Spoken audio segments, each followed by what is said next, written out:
Последнюю паузочку отстоял. Достоял, 30 минут, сейчас через 2 минуты надо будет стартовать. Смотрю, вот найдутся же, да, такие вот. Вот что он вот так встал? Вот спрашивается, что, тебе места мало? Интересный чиж, блин. Реально. Нравится вот так вылезти за линию, блин. Ну, в чем проблема там? Нормально-то постоять. Интересный чудак, блин. Что зеркало у меня, блин, переднее вот это как-то, оно вообще, блин, как-то, либо оно грязное такое, либо оно, блин, так замерзло, что до сих пор не отмерзло. На него обогрева, по-моему, нету. По крайней мере, я не вижу. Попробую его.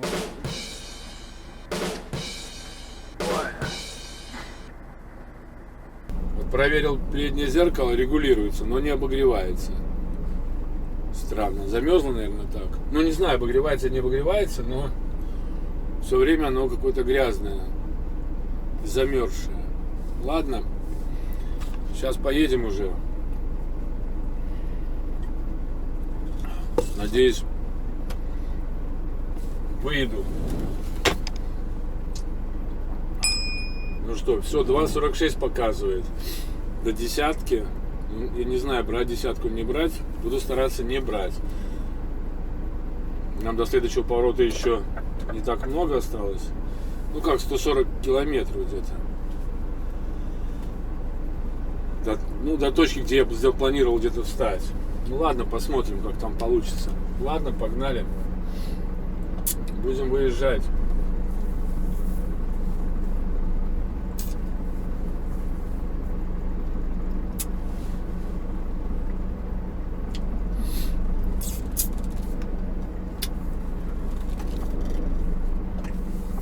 Конечно, блядь.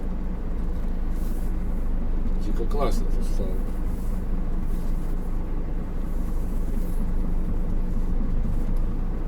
Испанец, ну да. Алонсо. Написано, что Алонсо. Выехать впритык. Не проблема выехать, проблема, по-моему, с головой мне какая-то. Ну что так ставить? Линия даже нарисована даже для слепых. Слепой увидит, что там линия. До нее надо доехать. Чтобы она была не под задницей.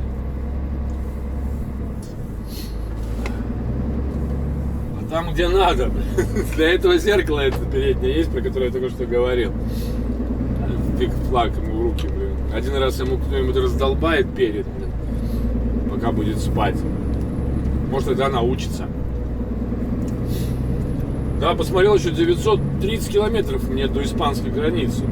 Блин, вроде еду. А, ну да, я же считал это от этой границы 1200 было. От французской я иду по длинному маршруту. Братишка говорит, там вообще-то 850, что ли, блин, Франция. Ну, мне же туда, на побережье, блин, Бискайскому заливу.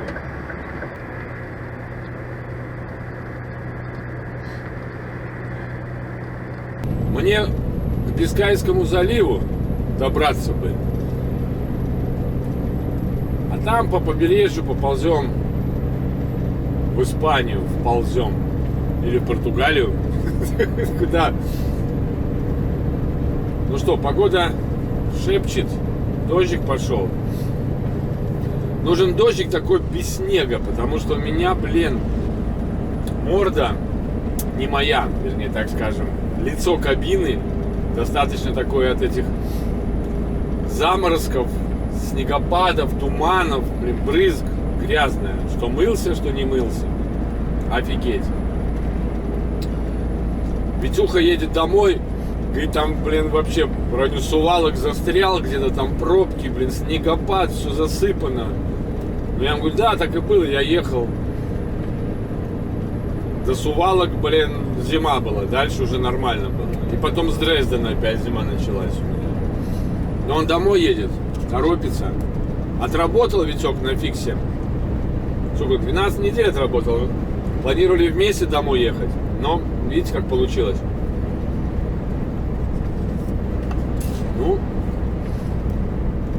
ничего.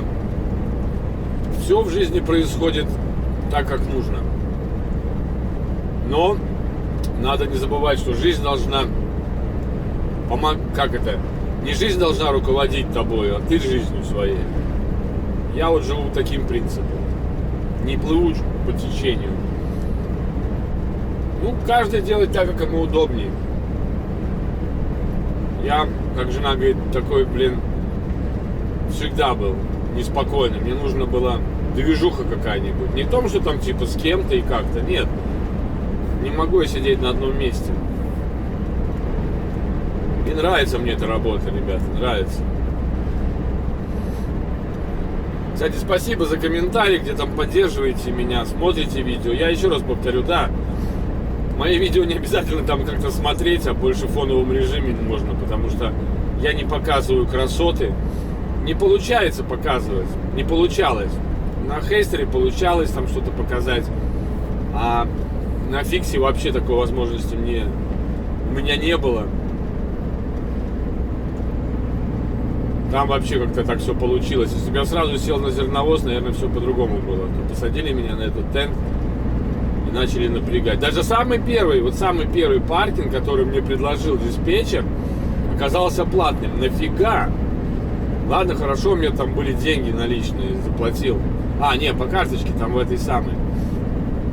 В ресторане. Там видео есть мое. Просто нафига, ты мне даешь этот паркинг, и он платный. Не, мне вернули деньги, все нормально. Почему я по карточке оплачивал, чтобы чек был? Это не проблема, мне вернули. Но сам факт, а зачем мне это надо было? В чем он просто...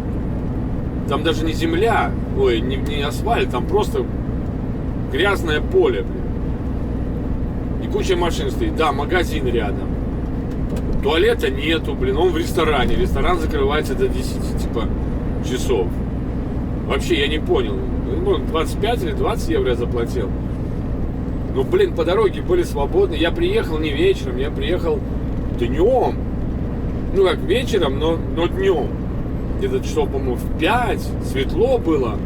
Погода нормальная была. Я мог спокойно до этого паркинга 5-10 километров. Там паркинги я проезжал. Они были свободны, я мог встать. Зачем туда надо ехать? Главное, я ему пишу паркинг платный, он молчит. Пришлось мне написать Мартайну. Он говорит, да, тебе оплатят. Зашибись. Какая-то вот эта, безалаберность.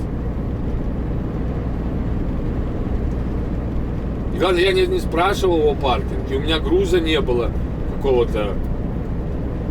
Я даже не помню, был у меня там вообще груз. Не было там чего-то такого, что нужно охранять там или что-то. Какой там охраняемый паркинг, Встал, никто там ничего не охраняет, задницу у всех машин стоят на дорогу, Подходи, открывай, Я вообще не понял вот реально тогда вот этого момента, Какое-то странное было телодвижение с его стороны. Ну ладно, ребята, едем дальше. Тоже горы. То вверх, то вниз, то вверх, то вниз. Но ничего. Ну, ребята, машина мягкая, реально. Вот идет мягко, тихо, Вот говорят, что она холодная, очень быстро остывает. Видимо, изоляция такая. Но, ребята, если изоляция плохая, то я почему дорогу почти не слышу? Слышу ее так, как нужно слышать водителю в легковой машине, например. Типа такого там, такого, знаете, как на Айвеке, например, Что двигатель работает так, что мама не горюй.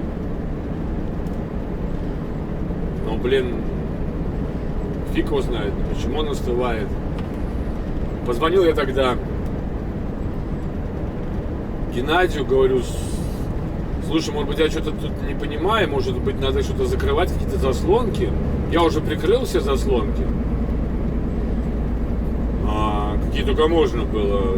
Машина быстро остывает, буквально нагрел, 40 минут, уже холодно, даже меньше, чем 40 минут.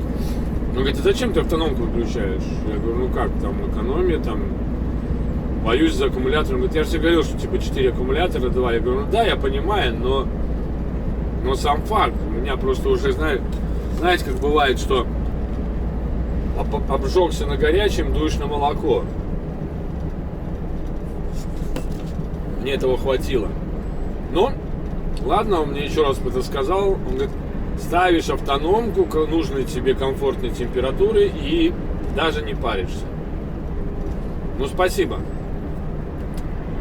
Вообще, как он говорит, если какая-то проблема, не надо писать, звони 24 часа, 7 дней в неделю. Но я, по-моему, слишком часто к нему обращаюсь, ну, потому что пока еще вхожу в работу. Как и некоторые нюансы. Вот тут платные дороги, например. Я же не знаю, как оплачивают. Оплачивает ли этот телепас, либо оплачивает ли этот, как его, карточкой надо оплачивать. Он сказал мне, что если типа не пройдет, ну не откроет шлагбаум, то карточкой. Наверное, пин-код надо вводить. Вот я ему позвонил, говорю, ну вот сейчас будут платные дороги на Франции. Ну, эти телепейджи, да? Мои любимые, французские, где я люблю стоять на паркинге. Он говорит, ничего страшного, все в порядке. Ну, я думаю, говорю, уже испугался, что шлагбаум не открывается. Блин, опять надо звонить Геннадию. Объясняться уже так неудобно. Что вот так и так, мол, скажите мне, пожалуйста, пин-код. Ну, говорю, раз, и открыл. Только я подумал, и они открылись. И потом, когда сейчас... кстати, вторую я проезжал на выезд, да? Там вот этот открывается моментально. Деньж. Наверное, первый просчитывает твой номер, а второй уже сразу. Я еще даже не доехал, он уже писнул и открылся шлагбаум. Вот это по делу. Ну, фиг знает, как они там работают. Париж 435, Лион 245.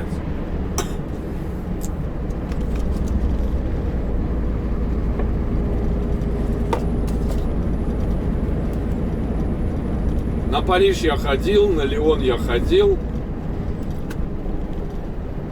Вот по этой дороге я, по-моему, не ходил. Мне показалось, что это знакомое, этот самый Petroleum Station, заправка. Ну нет. Еще раз повторю, вот французов, вот, блин, молодцы. У них все туалеты бесплатные. Хотя где-то я встретил туалет платный во Франции. Я что-то удивился. Честно, вот не помню где, но где-то встретил, ребята. Ну хотя говорят, что там экономия, тоже вода отключается, горячая отключается вода в душах. Или что-то такое. Кто-то мне говорил, экономят они. Но у немцев, говорю, с утра, блин, даже помыться не смог. Я, блин, уже забыл, когда так было, что я 2 дня не брился. Вот, ребята, реально, я 2 дня не брился. Вот сейчас я не бритый. Лицо полоскал. Вот этот Изабелла Алонсо, блин. Поехала Изабелла. Шучу, это компания такая, я уже не раз ее встречал. Теперь реально 2 дня не брился. Я вообще так себя чувствую, что неохотно. Потому что я хотел побриться, а мне, блин, утром докопались эти негабариты, блин. Быстро-быстро отъезжаю. Но я, блин, отъехал и как-то и забыл, блин, что я хотел побриться. Пошел в туалет, думал, лицо помою, там воды нету, зубы не почистить, блин. Пришлось этим полоскателем. Кстати, хорошая штука, вот полоскатель для рта, я использую постоянно его. Когда нет возможности помыться, ну нету теплой воды, да, и нету там зубы почистить, сполоснул зубы, а потом при первой возможности взял и почистил. Он как бы не заменяет, но он помогает. Ребята уже, наверное, хотя время сейчас 4 часа вечера, видите, как уже 4 часа, вернее, так скажем, 15 часов 58 минут, а уже достаточно мрачно, как сумерки такие, но это из-за погоды еще. И ребята стоят на паркингах, уже, наверное, готовятся ко сну. У меня 2:33. Мне нужно, полтора часа я буду ехать. Не хочу я десятку тратить вот просто так, вот реально. Верите, нет? Десятка нужна будет мне, там, вот, когда уже будет груз такой, надо будет доехать, надо будет выгрузиться и отъехать. Не знаю, я как бы на этом самом. Вторник тратить и тратить. Ну, посмотрю по ситуации. Я ее оставлю для доезда на паркинг, я так думаю. То есть, если 2,5 часа, значит, я где-то час буду ехать и начинать искать паркинги. Так, наверное, сделаем. Правильнее будет. Но это только час. Я даже до нужного места не доеду. 80-900. Надо бы побольше мне проехать, чтобы завтра в Испанию зайти. Еще с этими регионами надо разобраться.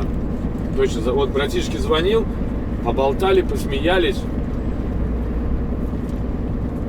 Рассказал ему историю про свой предохранитель, а он мне рассказал такую вещь из своей жизни, когда он работал таксистом. Что-то ему нужно было, то ли предохранитель поменять, то ли что-то. Открывает коробку предохранительную, а там предохранителей нету. Там вместо предохранителя стоят пятаки. Круто, да? Заначка. Все пятаки, 5-копеечные монеты. Это было, говорит, на Волге 2410. Она не новая уже была. Ну, такая вот фишка у него была. Классно. Пятачки, На счастье. Там пятачки куда там в носок суют, да? А тут в коробке, с предохранителем. Вот такая вот фигня. Ну да, я ему тоже рассказал про этот самый. Сказали, что провод идет от предохранительной коробки. Но честно, вот я не знаю, вот ребята бывалые, вот когда вы... Что такое за звук? Где-то что-то дребезжит.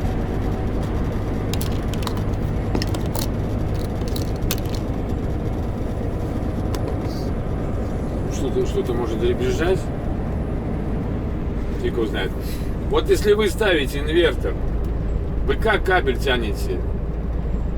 От коробки или от аккумулятора? И какой вы ставите предохранитель?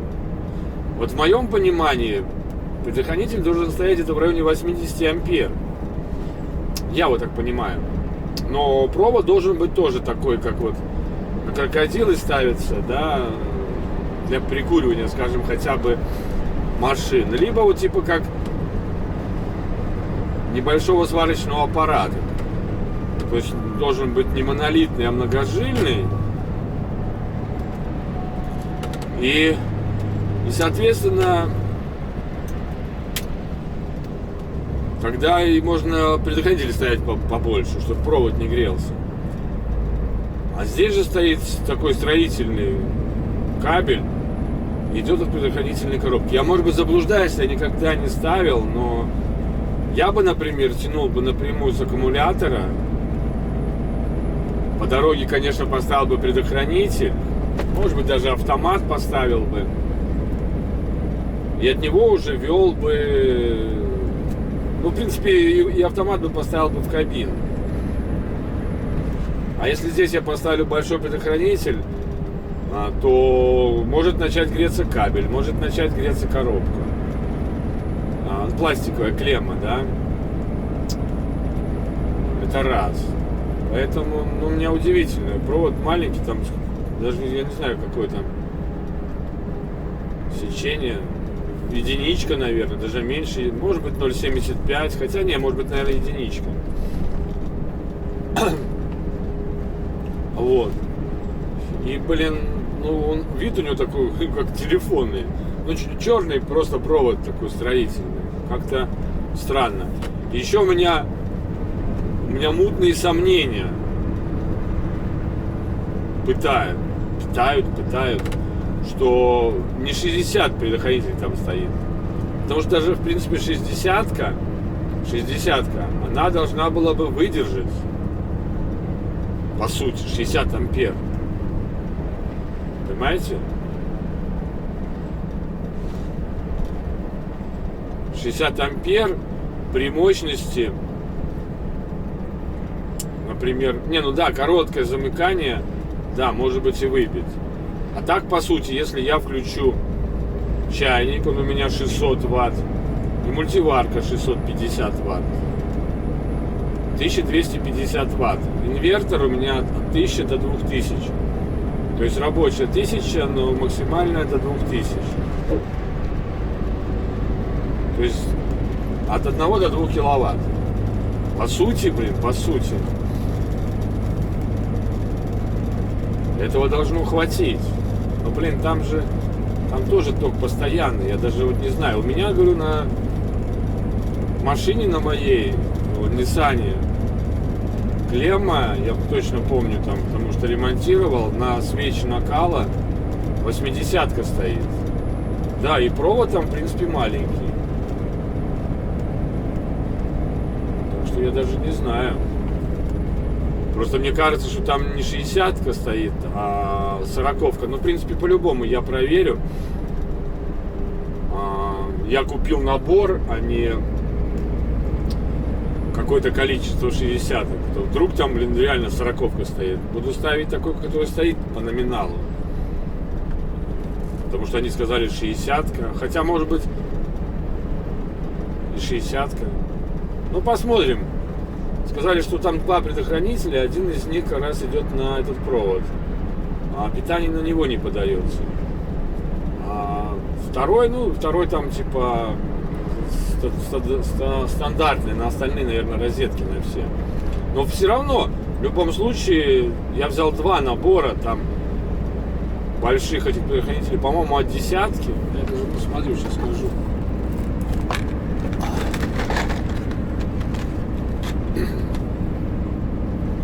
Что здесь написано? 20 ампер. 7 штук.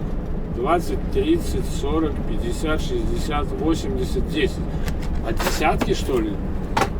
Десятка даже такая есть. Вот.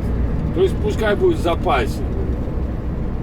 Мне они не нужны, оставлю. Хотя, если все пойдет хорошо, то тогда как бы можно смело тут оставлять все свои вещи, как сказал Геннадий. Ну, при условии, что 2 недели отдыхаю. Но я планирую сейчас 2 недели отдохнуть, потом снова уйти в рейс. Но я, правда, не знаю, сколько я отработаю. Там есть нюансы. Наташа мне сообщит, и тогда я буду знать, сколько мне работать. И, соответственно, сколько мне отдыхать. Я, может быть, отработаю 8 недель. Но это я планирую, чтобы, главное, чтобы не получилось, как какая-нибудь произошла непонятка, и чтобы я раньше домой не уехал. В принципе, как бы... Я планирую поработать 8, минимум. Может даже до днюхи до своей доработаю. Наташу день рождения, конечно, я не встречу, не будем вместе. У меня уже 1 января день рождения. Вот. Новый год, Рождество. Ну, а считайте, вот сегодня какого дня? Ну, скажем, с прошлого понедельника. 8 недель прибавить, это получится сколько там? Так, сегодня у нас вот 11 одна неделя, 18-го, 25-го, 1-го, 8-го, 15-го, 22-го, 29-го, 8 недель января. А если еще прибавить 7, это будет 6 февраля, 5 февраля, это 9 недель. 9 недель. И вот, ну, я думаю, что я 9 недель отработаю. И на 10-й поеду домой, потому что я-то начинал не с понедельника, а, так скажем, со вторника, нет, со среды я начал, да.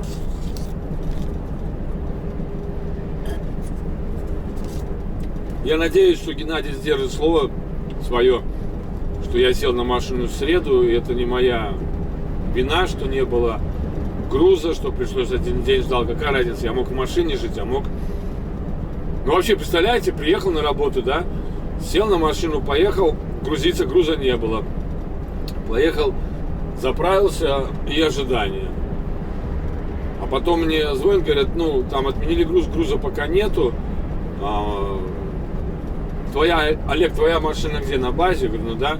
Ну, можешь домой ехать, оставить машину здесь, на Латвия Снапта.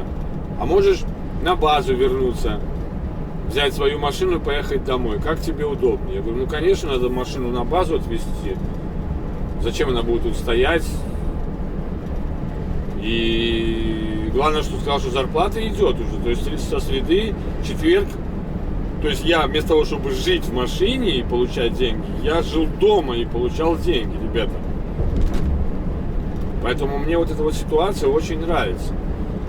И очень нравится моей жене, что я уезжаю из Латвии, из Риги и приезжаю в Ригу. Я, конечно, это еще не оценил, но я знаю, что такое ехать на бусе сутки. 5, 6, 4 человека, неважно. Что такое ехать и самому, блин, через всю Польшу, через все в Голландию, блин. Когда в машине куча мала, блин, и потом в спешке ты все забрасываешь. Блин, ну как вспомню Голландию, это офигеть. Ужас, блин. Как я забрасывал, когда там разбирался, оказывается, мне уже надо ехать, блин. Ну, короче, так, как-то так все сумбурно начиналось, так же самое сумбурно и закончилось. И, кстати, я уже не один раз, я не знаю почему, я, по-моему, перескочил, хотел одно сказать, другое. Короче, вот мне это нравится, офигенно нравится, и это надо ценить. Но скажу еще одну вещь, не хвалясь, не говоря про себя, или там говоря, что кто-то плохой, там кто-то хороший, что ситуация на рынке водителей, хотя не только на рынке водителей, на рынке и компаний, она одинаковая сейчас. Как трудно найти хорошую компанию для работы, да? Ну, хорошую в смысле, которая устраивает по всем параметрам. Параметры: время работы, зарплата, время отдыха, да? И откуда и куда едешь. Ну, и всякие там плюс гарантии социальные. И также трудно найти нормальных водителей, что очень... Нет, ребята профессионалы, это цепру нос, шапку снимаю, блин, конечно, они себя ценят, они ценят свое время. И я тоже говорю, надо всегда ценить свое время. Вот. Твое рабочее время имеет стоимость. За сколько ты себя продашь, так ты будешь получать. Но есть типа меня такие, да, начинающие, без году в неделю, а уже требования выше крыши. То есть еще никакого имени нету, никакого опыта, наработок нету никаких. Даже, скажем, отработал 1, 2, 3 каденции и считает, что выросли крылья, что он может работать в любой компании. А когда туда приходит, оказывается, не так все просто. И даже более того, я скажу так, что, ребята, я знаю некоторых своих подписчиков, которые,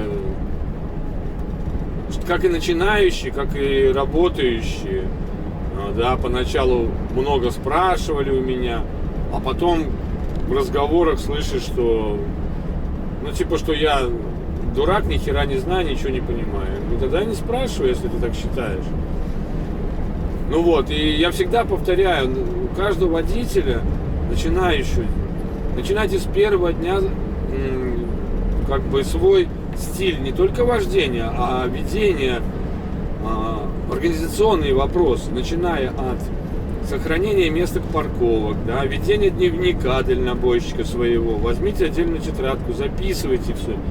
Не надо, блин, говорить, что, блин, все тахограф. Нифига, блин. Придет такой момент, блин, когда ты не будешь знать, а сколько же ты проехал за эту неделю, а во сколько тебе надо закончить. Нет, ты найдешь эту информацию в тахографе, но хорошо, когда она под рукой.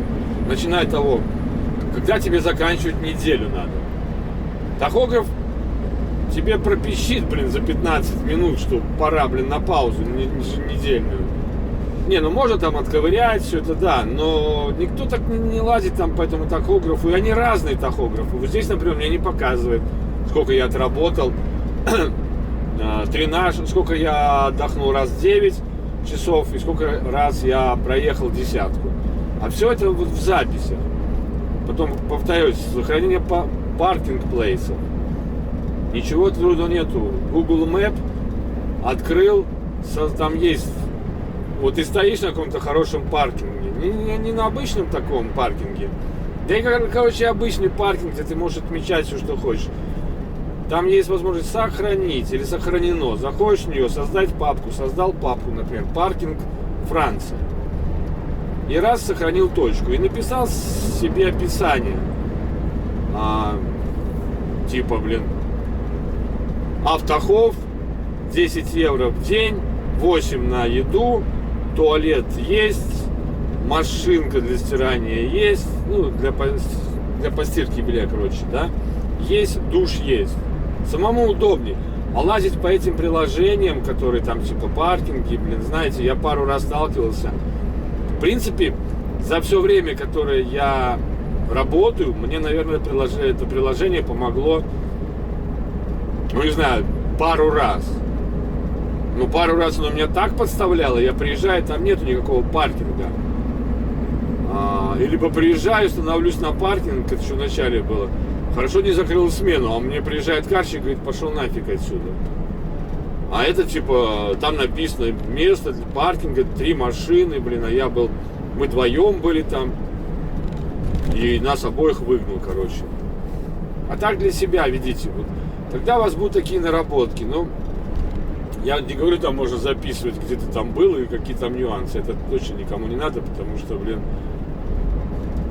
все в памяти у тебя будет, когда ты приедешь. Не, ну можно, конечно, где-то это записывать, но это запаришься.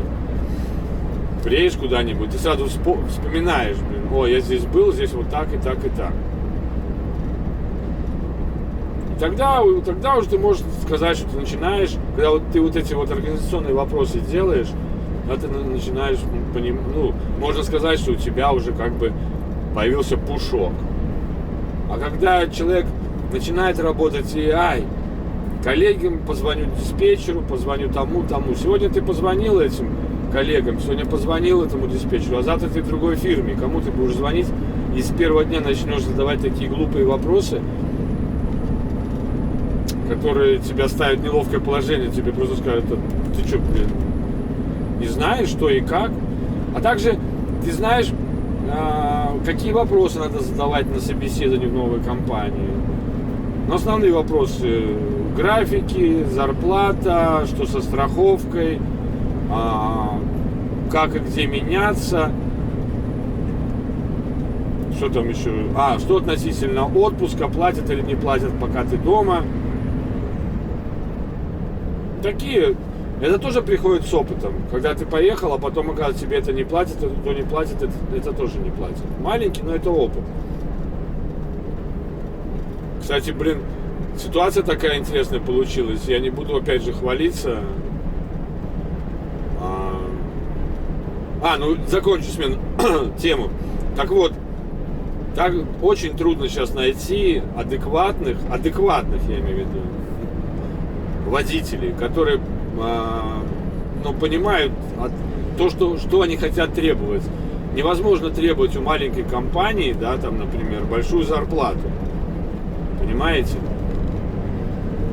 И также наоборот, у большой компании нельзя не стоит требовать большую зарплату. Потому что там куча водителей, блин, и всегда как называется, утечка или течка.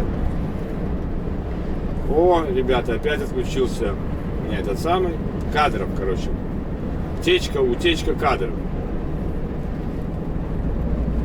Как-то вот так. Вот сейчас мы включим опять. Так, круизник. Где там он был у нас? Не здесь.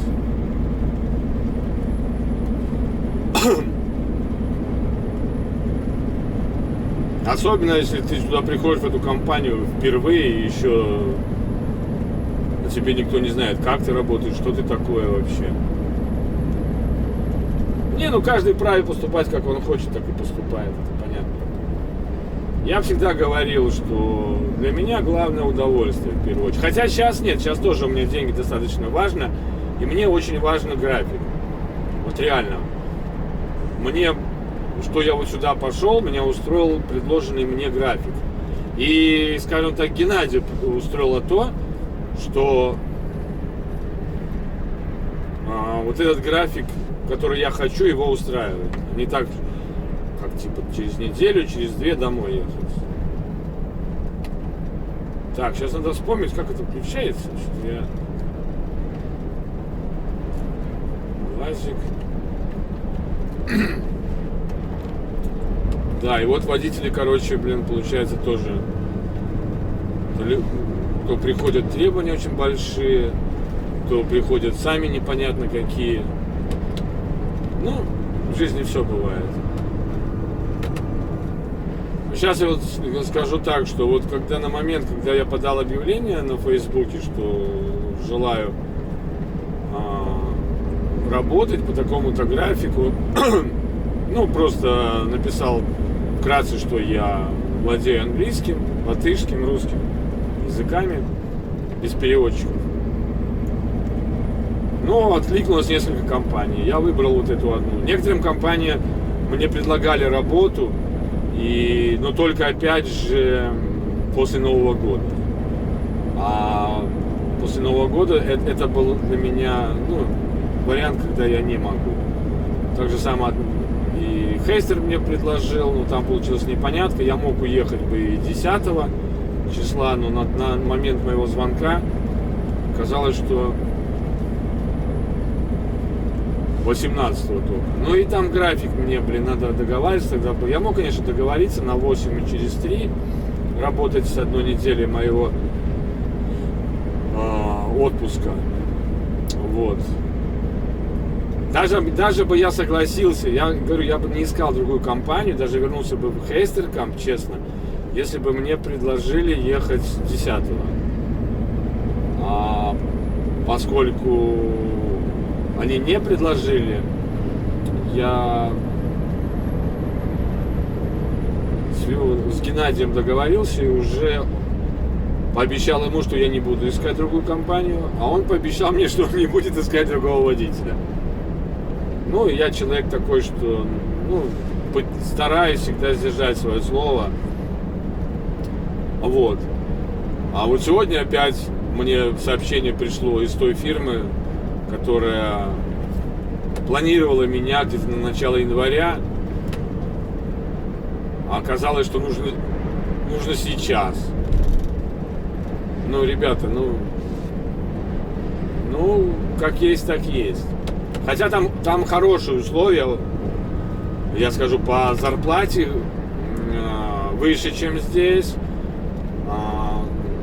Там, по-моему, даже на этих самых... надо выезжать из Сталина. Но платят на выходных, что-то там платят. Потом страховка там. Ну и, короче... После Нового года числа 16-17 было мне обещано. Ну, сейчас написали, вернее, не позвонили, написали. Типа, рассчитывать, не рассчитывать. Но я написал, извините, ребята, так получилось, что я уже уехал. Я не мог ждать.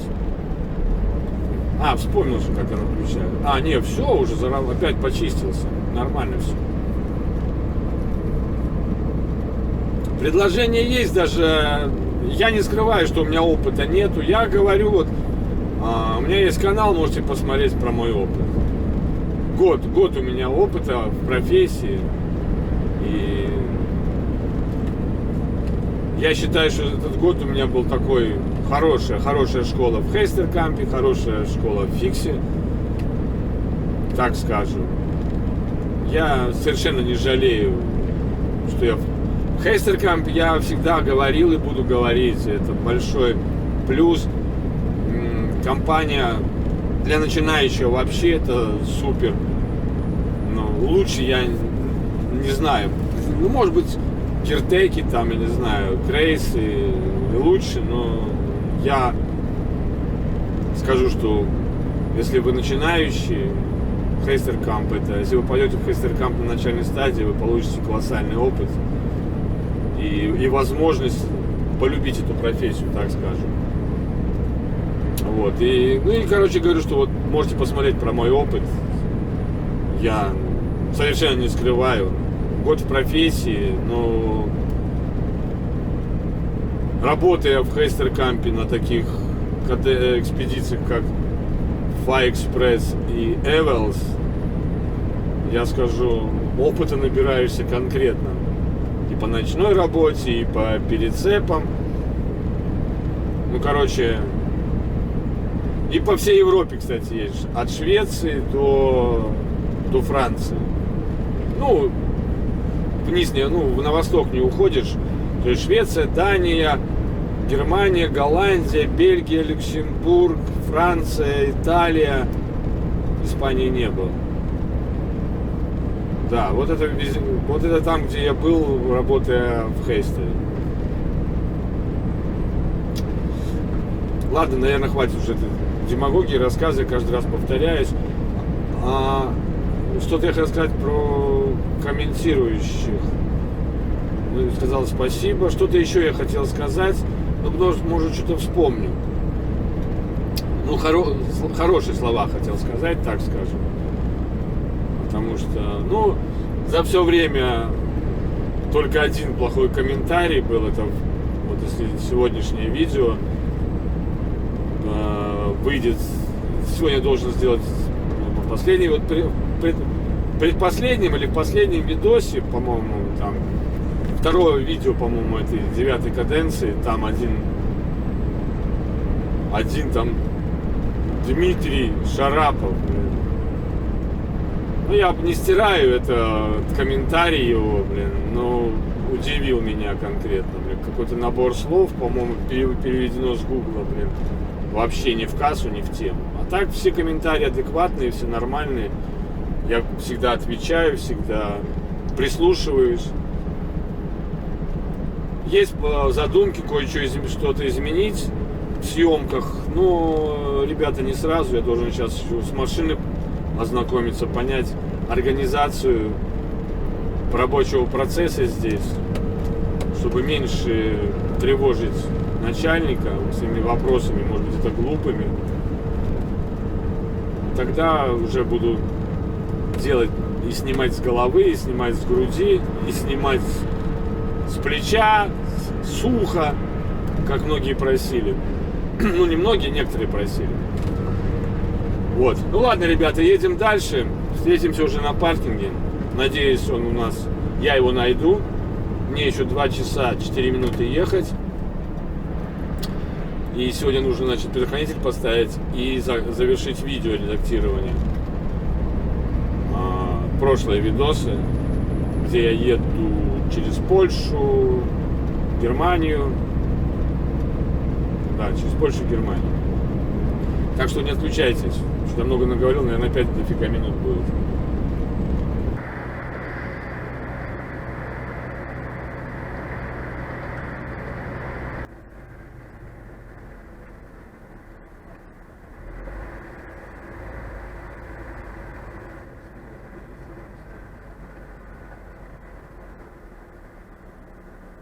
И проложить?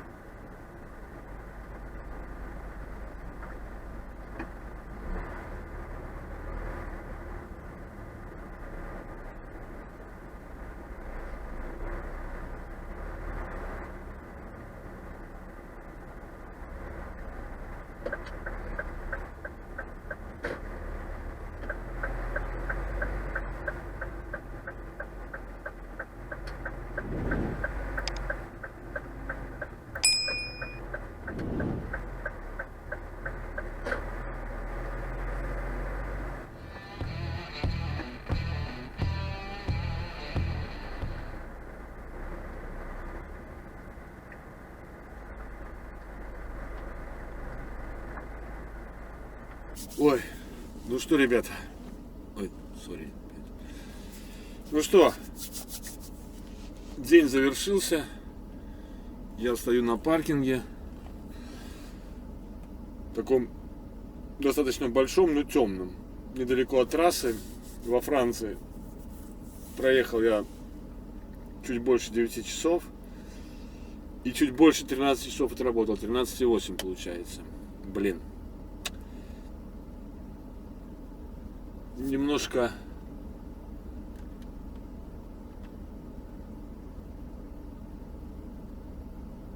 Что мне показывает? Я уже страну закрыл давно. Час 35 как. Ну вот. И немножко на 8 минут тренажку забрал. Блин. 15 вернее забрал. Ну ладно. Уже две пятнашки отработало. Еще одна, осталась одна. А сегодня только вторник. Ну что ж поделать. Не хотел раньше останавливаться. Думал, надо проехать как можно дальше. Но там уже не рисковал. Там уже идет, блин, по-моему, с заправкой. Там наверняка уже мест не будет. Вот. Что еще хочу сказать? Ой! Восстановил я, блин, свой инвертор. Но, как оказалось, мне в сервисе неправильно немножко сказали, не 60 амперный, там, блин, зря эти покупал наборчики. Но в жизни пригодятся. Может, кому-то из коллег надо будет. Вот. А оказалось, что там на 30 ампер и маленький. Такой, который шел в наборе с этим инвертором. Там у меня два таких на 30 ампер. То есть, получается, ну, то, что надо. Ну, ладно, будем теперь аккуратнее. Теперь буду, когда присоединять его, прикручивать к стенке, не буду там, блин, откручивать нафиг. Сразу с проводами так и присоединю. А то там проводки короткие. Ну, все в порядке. Везем груз. Но что-то как-то далековато еще до Испании, блин, 900 километров. По-моему, ну, что-то в районе 900 километров осталось. То есть завтра вряд ли я в Испанию даже войду. Ну, будет время разобраться с этими регионами, как эти регионы возить. Да. Что-то я там, блин, хотел у бывалых спросить, что-то уже забыл, там сбился с этого самого, перескакивают мысли с одной на другой перескакивают, много хочется сказать. Ну, время, в принципе, есть. Вспомню, если что-то там, когда редактировать буду, вспомню, что я хотел сказать, спросить. Но в первую очередь про эти регионы, как они там водятся, испанские. А так все в порядке, блин. Сейчас Чайковского уже, блин, вскипятил чайник и подогрею на мультиварке Наташины вкусняшки. И буду ужинать, наконец-то. И завтра утром я буду пить кофе. Поброюсь, покушаю и погоним. Встану где-то в 4 часа утра, встану и в 5 стартану. Потому что раньше не стоит стартовать. Ну, посмотрим вообще, как я проснусь. Ну, пока будильник еще не ставил, но поставлю на 4. Потому что у меня, получается, по времени я закончил, даже еще 6 не было. Это значит, 3 часа я могу уже стартовать. Но чтобы не было ночной езды, лучше я в 4 встану и в 5 стартану. Это сейчас еще на данный момент не столь важно. Когда уже начнется работа там носиться, тогда уже будет важно, во сколько я встану, во сколько я приеду на выгрузку. Сейчас по-любому я приеду на выгрузку только послезавтра. Если ничего, конечно, не произойдет. Но я надеюсь, что ничего не произойдет, правильно? Ну ладно, ребят, на этом я буду завершать свое видео. Всем привет, всем здоровья, берегите себя, своих родных и близких. И все будет, как обычно, чики-пуки. Пока, ребята.